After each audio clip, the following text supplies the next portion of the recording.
وزیر انڈسٹریز و I T کے ٹی راما راؤ نے کہا ہے کہ حیدرآباد مختلف تہذیبوں و ثقافتوں کا گہوارہ ہے اور اس شہر میں ملک کے تمام علاقوں کے عوام رہتے بستے ہیں اور اس شہر کو اپنا گھر سمجھتے ہیں۔ انہوں نے کہا کہ گزشتہ 9 سال کے دوران آئی ٹی کے شعبے میں حیدرآباد شہر میں ملازمتوں کی تعداد 3,25,000 سے بڑھ کر 10 لاکھ تک پہنچ گئی ہے۔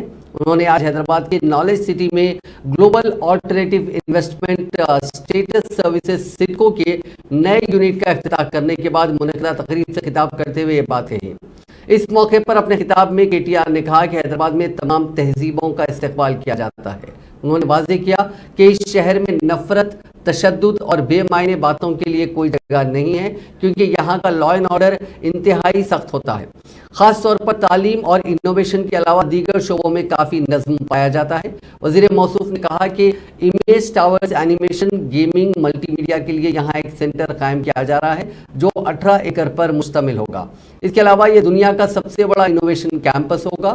سڈکو کمپنی نے انوویشن کیمپس کے قیام کے لیے حیدرآباد شہر کا انتخاب کرتے ہوئے کافی عقل مندی کا مظاہرہ کیا۔ انہوں نے کہا کہ سڈکو کے منیلا میں 3,500 ملازمین کام کرتے ہیں، جبکہ ٹورنٹو سینٹر میں 2,500 ملازمین ہیں۔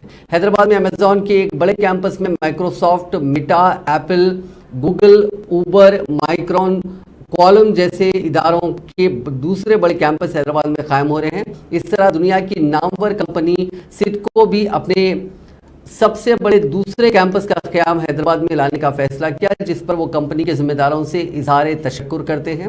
اس فیصلے سے کئی افراد کو روزگار کے مواقع فراہم ہوں گے۔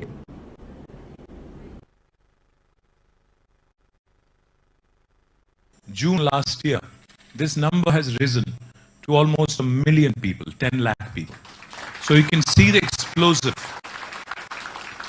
the kind of explosive growth that the city has been witnessing in the technology sector.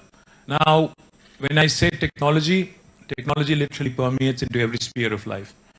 It cuts into life sciences, it is in defense, it is in